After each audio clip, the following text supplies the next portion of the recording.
starałem się to wtedy, można jako taką praktykę medytacyjną, żeby tutaj właśnie nad umysłem też pracować, nad emocjami, czy w ogóle nad kierunkowaniem uwagi swojej, nie? Gdzie ja jestem uwagą w trakcie meczu. Czy ja żyję tymi tutaj przejawami świata form, że tu kolega, rywal, piłka, słupek, poprzeczka, wiesz, sędzia gwizdnie, czy właśnie bardziej jestem w sobie, nie? W tym oddechu, flow, w skupieniu i wiesz, pozwalam też mojej intuicji, żeby pracowała i podejmowała pewne decyzje, nie? Więc no tak starałem się, wiesz, praktykować wszędzie, gdzie się tylko da, nie? Tego typu rzeczy. Też to widzę, im mniej oporu, tym więcej przestrzeni, tym więcej też przestrzeni na różne inne warianty. Mhm, Że tak. też to widzę, że im bardziej gdzieś tam się ściskam w sobie, tym mniej widzę opcji na zewnątrz, tym bardziej jestem skurczona. W przepływie z Kamilem Mierzeniem.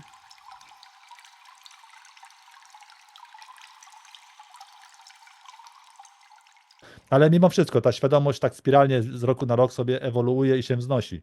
No to bardzo widać, nie? I no to potem jak już gdziekolwiek uwagę rzucisz na zewnątrz, na jakieś takie, wiesz, dziedziny życia, no to już patrzysz z tego poziomu świadomości, który w tobie, wiesz, dojrzał się, otworzył, nie? Z czymkolwiek się borykasz w swoim życiu, z jakimiś trudnościami, to też jest jakiś pewien taki obszar, pewne lustro, no to znowu na to patrzysz z tego już takiego poziomu, nie?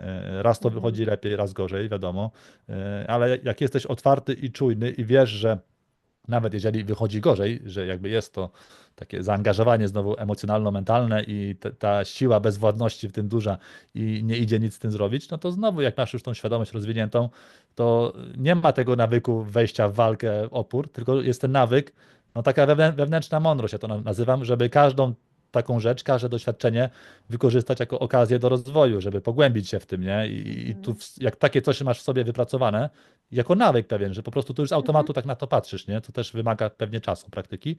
No to jak to sobie wypracujesz, no to już siłą rzeczy na starcie się inaczej nastawiasz, inaczej patrzysz, inaczej do tego podchodzisz, inaczej się zachowujesz, inaczej reagujesz, co innego widzisz w ogóle w tym wszystkim, co się dzieje.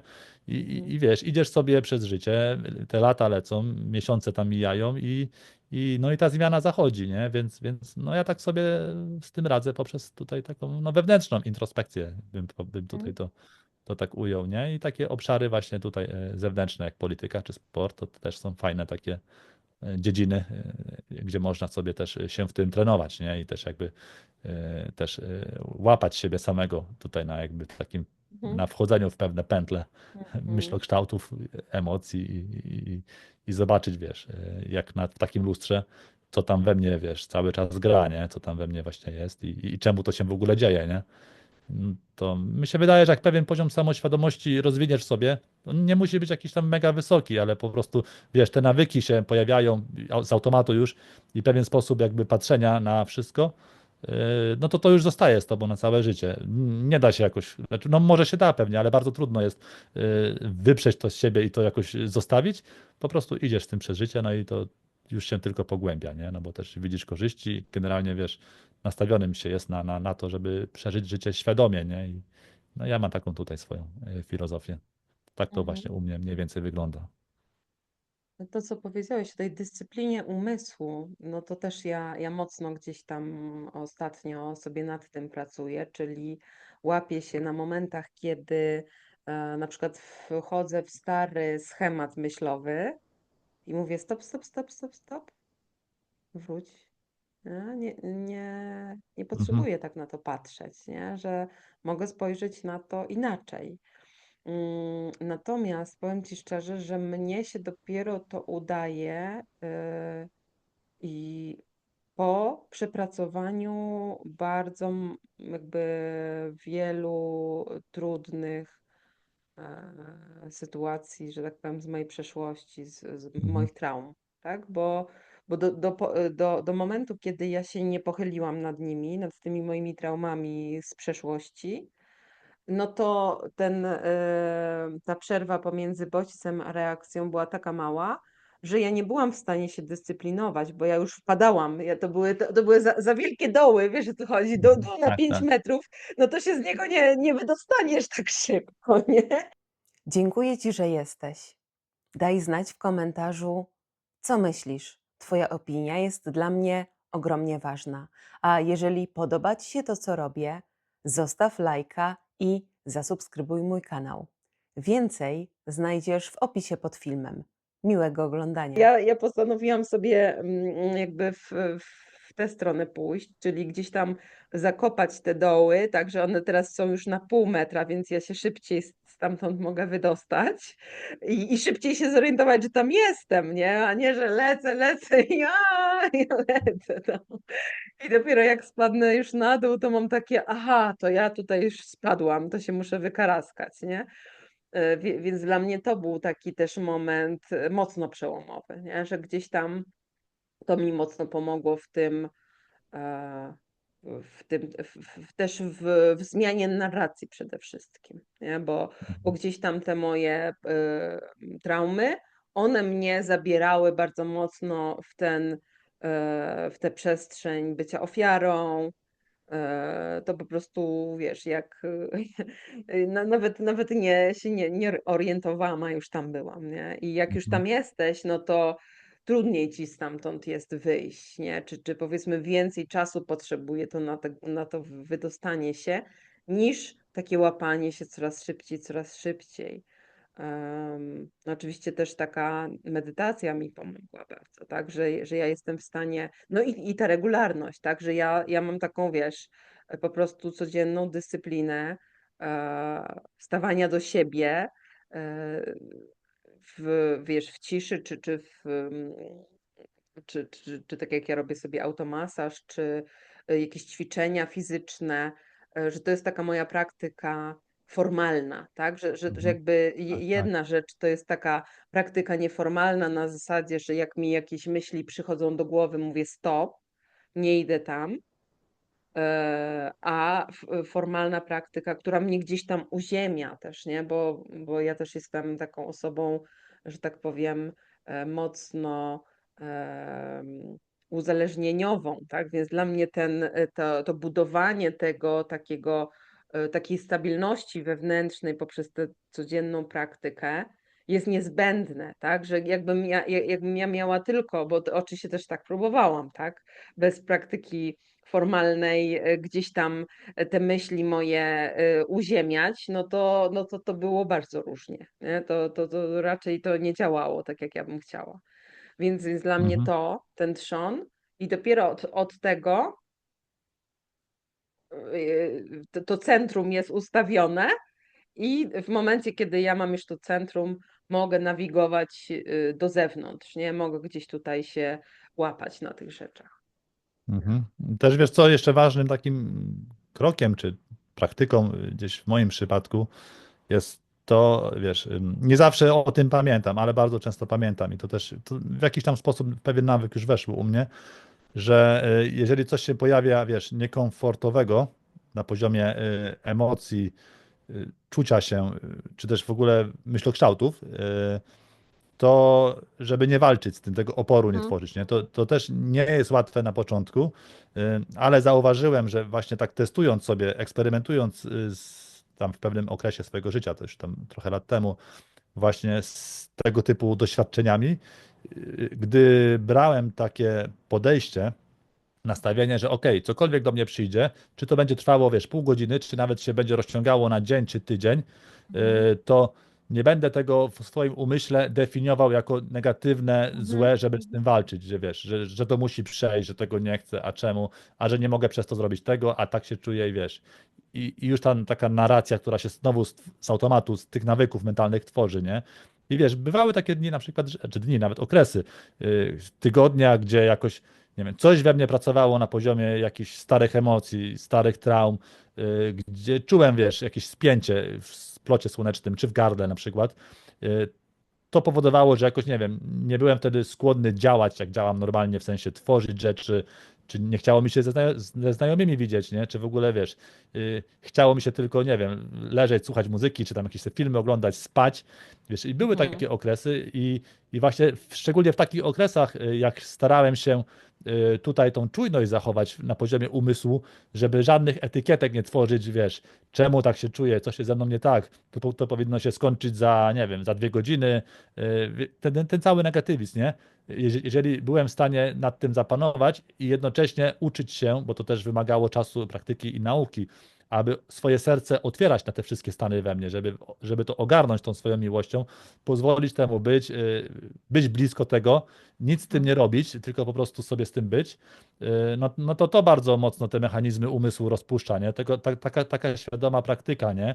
No i później wiesz, raz to wychodzi lepiej, raz gorzej, czasami o tym zapomnisz, a to też jest część procesu, nie? Nawet czasami po prostu odnosiłem wrażenie, że zapomnienie i pogrążenie się w pewnych emocjach starych czy myślokształtach więcej daje, bo tam trzeba czegoś głębiej dotknąć, coś tam poruszyć, doświadczyć jakiegoś takiego ścisku, żeby to puściło, nie? Więc to też znowu tu się uczyłem, żeby tego nie definiować, że Mhm. kurczę, miesiąc temu byłem czujny, uważny, ogarniałem to swoją przestrzenią, a teraz wiesz, jestem w tych myślokształtach i nie? Więc tu znowu właśnie, tu się uczyłem też, żeby takich narracji nie tworzyć, tej polaryzacji, tego dualizmu w Mhm. umyśle, no i potem wiesz, jak nad tym pracujesz, to później sobie grasz w taką piłkę nożną z kolegami, przegrywacie jedną bramką, masz do końca 3 minuty meczu i tam wiesz, sam na sam wychodzisz i nie uda ci się gola strzelić, no to już nie reagujesz z poziomu frustracji, gniewu, czy jak kolega nie strzeli, to już też nie masz tej złości na niego i tam się jakoś Mhm. nie wyżywasz, nie projektujesz tam swojego cienia nieprzerobionego na kolegę wtedy,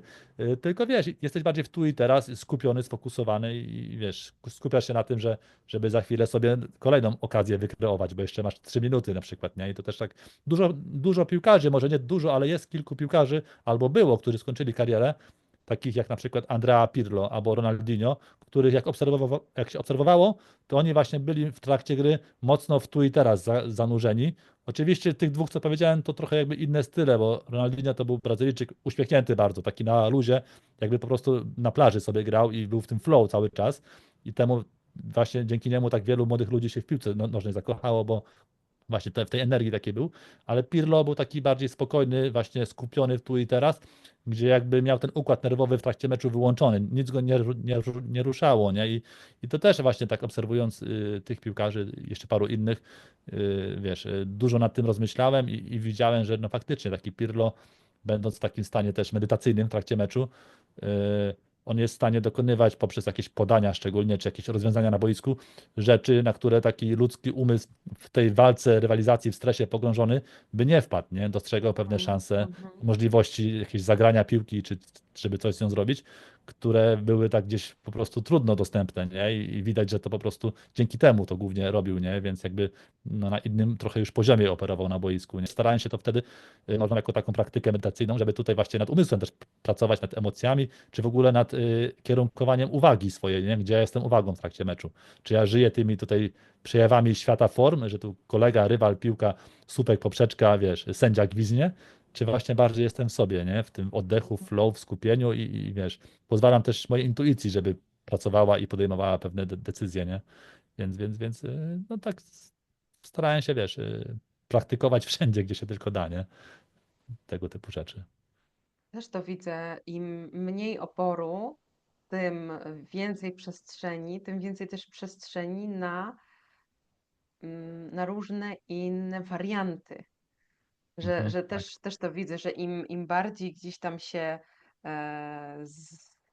ściskam w sobie, tym mniej widzę opcji na zewnątrz, tym bardziej jestem skurczona, tym bardziej widzę ten świat, jak to się mówi, tak,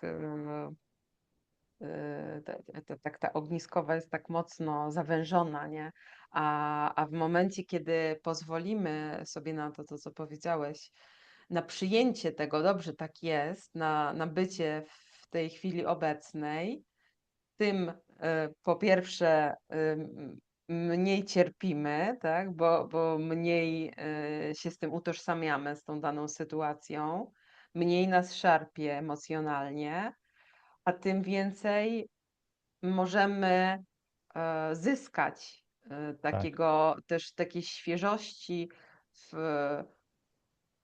w rozwiązaniach różnych. Inspiracji pewnej. Tak, tak, dokładnie, ale że te informacje Tak, nam nagle przychodzą do głowy, tak, że im tak, mniej tak, się tak. katuje na zasadzie, że coś ma być jakoś, a jak nie jest, to jest od razu tak, im bardziej pozwalam po prostu temu być, tym nagle pojawia się, że właściwie to ja mogę zrobić to tak, tak, tak i tak. I Mhm. ta perspektywa taka zawężona, ona się poszerza, Tak, bo no właśnie, bo jesteśmy w stanie wyjść poza ten schemat ofiary i zobaczyć całą paletę tych darów, które nam ta sytuacja gdzieś niesie, nie? tak, dokładnie.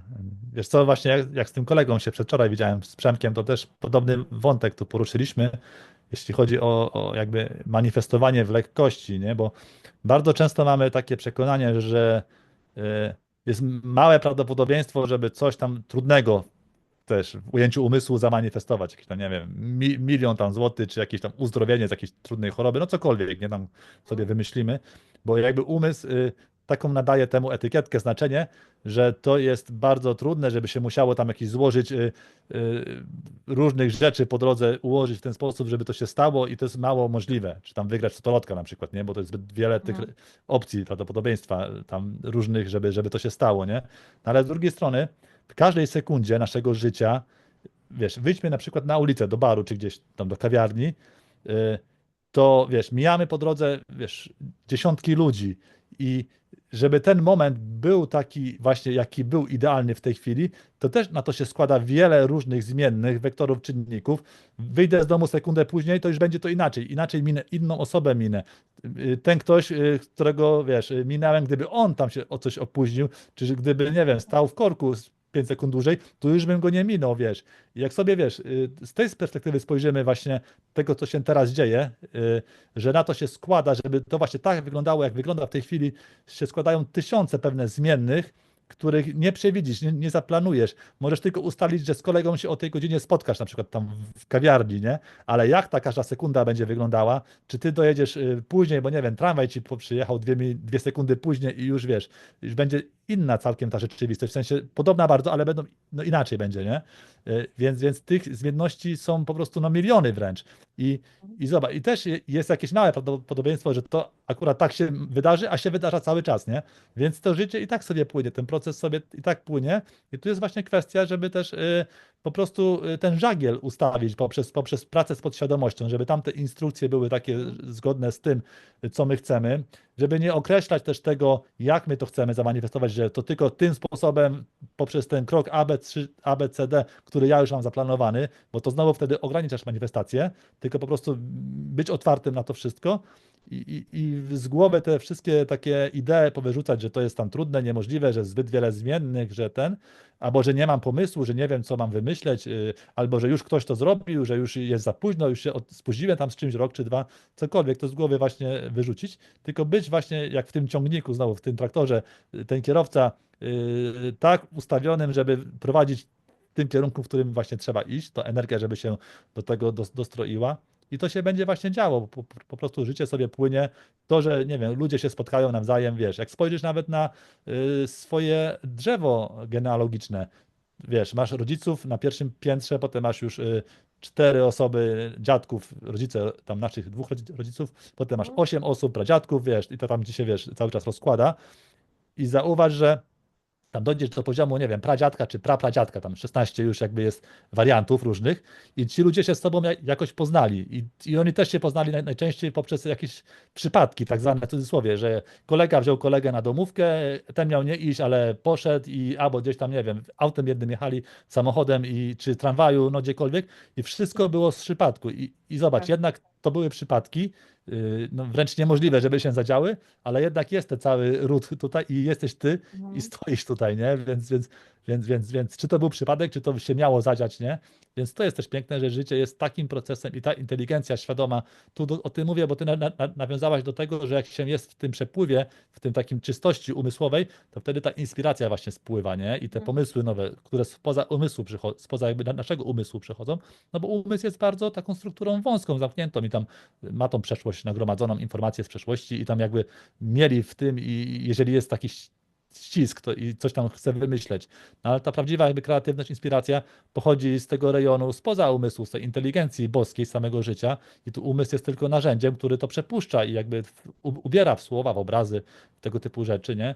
Więc tutaj znowu ja też tak do tego podchodziłem, chociażby w piłce nożnej, że jak w takim stanie będę grał mecz, w medytacyjnym w przepływie flow, no to wtedy ta inteligencja poprzez mój instynkt, intuicję, pomysły, które mi do głowy przyjdą, co z tą piłką zrobić, będzie mnie prowadziła, nie? I tu faktycznie możesz się świetnie w takim przykładzie prozaicznym sportu, gdzie się wydaje, no, w piłka tam, wiesz, idą se grać 11 na 11, kopać jakiś balon, nie? Bez sensu, ale możesz sobie, wiesz, fajnie nad tym połączeniem z tą żywą inteligencją, z tą świadomością pracować, która, wiesz, tu organizuje wszystko, wiesz, no ten Bóg w działaniu, ta całość, nie, tutaj struktury i wiesz, że ludzie się spotykają, to się dzieje, gdzie tu jest po prostu, są miliony wariantów, żeby to stało się, to pierw musi coś tam się, wiesz, poukładać, żeby to właśnie wyglądało w ten sposób, nie. Nawet, wiesz, ten internet dzisiaj rozmawiamy, to też, żeby to ludzkość wymyśliła po drodze, od powstania, wiesz, tam jeszcze wcześniej, wiesz, technologii, żeby prąd wymyśleć, układy scalone później, tranzystory, no to tu są miliony jakichś opcji, weź to po prostu, wiesz, zaplanuj i tak zrób, nie? I to się działo na przestrzeni lat, czasu i gdzieś tam w umysłach ludzkich, więc to też pewna siła, inteligencja prowadzi to wszystko, nie? Więc to też taka tutaj rozkminka jeszcze. Tak, i to jest właśnie to zaufanie do siły wyższej, puszczenie kontroli i z jednej strony wzięcie odpowiedzialności za swoje życie, za swoje działanie, natomiast gdzieś tam z tyłu głowy też posiadanie em, tego prowadzenia, tego zaufania do prowadzenia, nie? Bo takie wzięcie odpowiedzialności, ja to mówię też ze swojego doświadczenia, takiej nadodpowiedzialności, że ja tu jestem, ja tutaj muszę wszystko kontrolować, żeby w ogóle to działało i im mniej działa, tym ja jestem w coraz większym spięciu, bo ja sobie coś wymyśliłam i nie jest tak, jak ja sobie wymyśliłam, no bo nie mam tego zaufania do siły wyższej. Dlatego to ugruntowanie też jest takie potrzebne, nie? To, co mówiłam Tak, przedtem, że z jednej strony to ugruntowanie, z drugiej strony to zaufanie do siły wyższej. Jakby dla mnie to jest też jedno, tak? Że to jakby jest, jak się zakorzeniam, im bardziej jestem zakorzeniona, tym bardziej mogę się otworzyć na to prowadzenie z góry, bo wtedy no jestem gdzieś tam w tej harmonii cały czas, tak? Bo też często tak jest, że no ufamy temu Bogu czy tam temu prowadzeniu, ale nie mamy w ogóle ugruntowania swojego, więc nami po prostu gdzieś tam nas wywala w jakieś kosmosy i nas w ogóle tutaj nie ma, bo jesteśmy tam cały czas, tak? tak, tak, tak. W tym świecie takiej mrzonki, ja bym to nazwała trochę, nie? Więc dla mnie tutaj ta równowaga pomiędzy niebem a ziemią, pomiędzy sprawczością swoją, a zaufaniem Tak. do prowadzenia. Ja teraz jestem na takim fajnym też kursie, gdzie to jest przedstawione jako taki warkocz de facto, że to nie jest, bo często mamy tak, że mamy albo my tutaj jesteśmy, prawda, w tej kontroli, czyli ja jestem, albo poddawanie się całkowite, czyli taka rezygnacja, Boże, pomóż mi. A tutaj chodzi o nawiązanie tej współpracy, która jest takim warkoczem. I ona jest non-stop, to co mówisz, że to się dzieje i tak. Te zdarzenia, te przypadki, nie przypadki, ale jakby to wszystko cały czas się dzieje, niezależnie od naszej kontroli czy naszego tak jak słońce świeci, tak, że można, nie wiem, nie wierzyć w słońce, tak, że nie, ja nie wierzę w słońce, ono nie istnieje, natomiast nie oznacza, że ono nie wpływa, nie? Bo to jest to, tak, że ono sobie jest niezależnie od tego, czy my w to wierzymy, czy nie. Dokładnie, właśnie. No. Mhm. To jest właśnie niesamowite, nie? I też na bazie tego wszystkiego, moim zdaniem, fajnie tak podejść do życia, będąc i uziemionym, i też jakby połączonym z tym niebem, i mieć taką tutaj przygodę w życiu i jakby zabawę w tym wszystkim, inspirację, żeby poprzez właśnie otworzenie się na ten kanał komunikacji z żywą boską inteligencją, która de facto jest nami samymi, bo to na poziomie jedności to wszystko jest jakby jedną świadomością.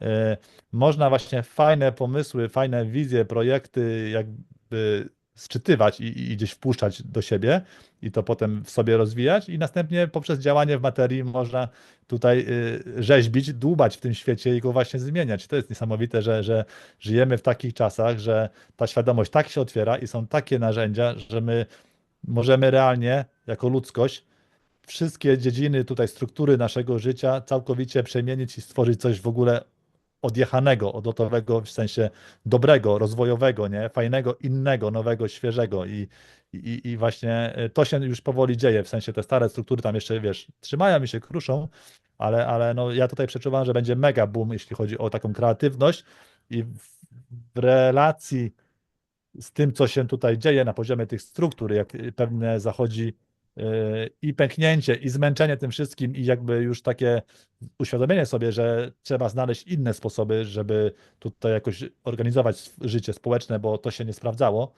Już kiedyś się sprawdzało, ale już się nie sprawdza to, co było, no to wtedy Mhm. właśnie ta furtka i się otworzy, żeby tutaj oddolnie ludzie poprzez swoją, wiesz, tą kreatywność, intuicję, połączenie z tą inteligencją wprowadzali te nowe struktury. Oczywiście też korzystając z narzędzi typu AI, żeby to połączyć, nie? Bo możesz sobie coś fajnego tam ściągnąć z tej matrycy tutaj boskiej, a potem możesz sobie to tam w AI jakoś też, wiesz,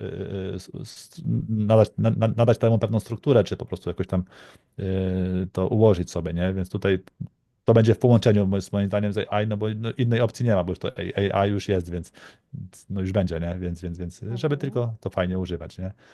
Więc to jest taki też tutaj mój punkt widzenia, jak można sobie w tym świecie fajnie egzystować i fajnie tworzyć, ale kwestia, żeby też najpierw wewnętrzne blokady, nie? I tą podświadomość tutaj tak dostroić i otworzyć, żeby to było możliwe, nie? Żeby nie było tego zamknięcia i też jakiegoś takiego sabotażu, czy niewykorzystania pewnego potencjału, który się tutaj teraz fajnie otwiera przed ludzkością, nie? Więc, no ale to też, to się dzieje po prostu i to, moim zdaniem to się wydarzy i tak, nie? Bo to widać, że już są za nami pewne fazy początkowe, takie zwiastuny tego i że to już w tym kierunku idzie, więc tutaj życie będzie płynęło i tam moim zdaniem niezależnie co tam w świecie sobie ludzie będą po staremu wymyślać, czy jak będą chcieli tą kontrolę utrzymywać, czy tkwić w starym, to i tak się wydarzy już, nie? Bo to po prostu jest sama ewolucja. Zapraszam do komentarzy, lajkowania i subskrypcji kanału. Dziękuję za uwagę.